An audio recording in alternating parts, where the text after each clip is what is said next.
Hello दोस्तों, हिंदू पौराणिक ग्रंथों में हमें 4 युगों का वर्णन मिलता है।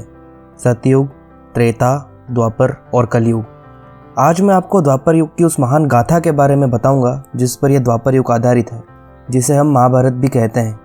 महाभारत के महान युद्ध से हमें श्री कृष्ण का दिया हुआ गीता ज्ञान भी प्राप्त हुआ था।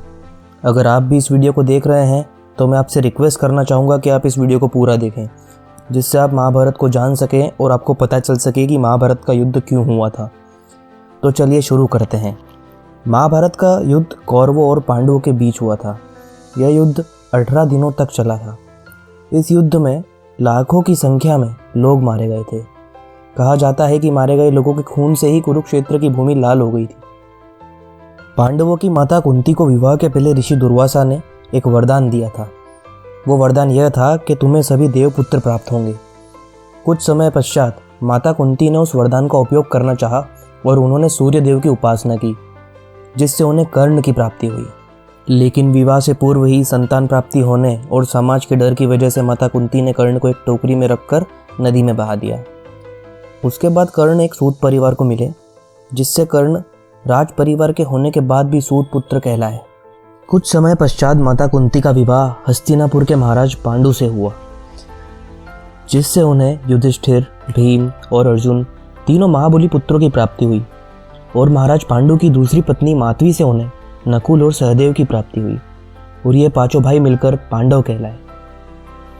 कुछ समय पश्चात महाराज पांडु के छोटे भाई धृतराष्ट्र का विवाह गांधार देश की राजकुमारी गांधारी से हुआ और महर्षि व्यास के आशीर्वाद की वजह से उन्हें 100 पुत्रों की प्राप्ति हुई और ये 100 भाई कौरव कहलाए। 100 पुत्रों में से सबसे बड़े भाई दुर्योधन थे। हस्तिनापुर के सबसे बुजुर्ग योद्धा भीष्म पितामह थे, जिन्हें इच्छा मृत्यु का वरदान प्राप्त था। महाराज पांडु की मृत्यु के बाद राजपाट उनके छोटे भाई धृतराष्ट्र को मिला, जो कि देख नहीं सकते थे।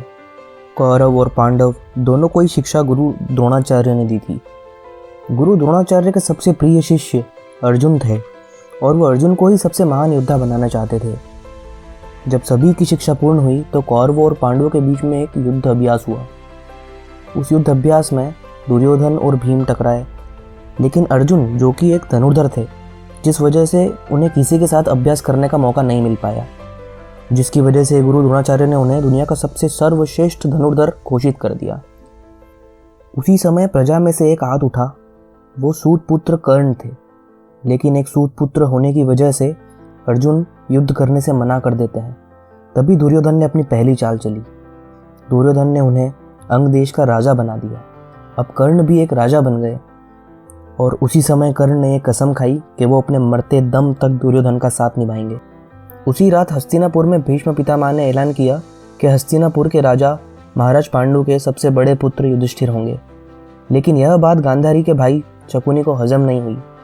उन्होंने अपने कुछ सैनिकों को पांडवों के शिविर को आग लगाने के लिए भेज दिया, पर विदुर के कारण भीम को यह चाल समझ आ गई और उन्होंने सैनिकों को पकड़कर मृत्युदंड दे दिया। मृत्युदंड देने के बाद पांडवों ने राजमहल को आग लगा दी और अपनी माता के साथ एक गुप्त रास्ते से हस्तिनापुर के बाहर चले गए और वन में छुपकर रहने लगे। दोस्तों, आगे की कहानी जानने के लिए इस वीडियो के दूसरे पार्ट को ज़रूर देखें। धन्यवाद।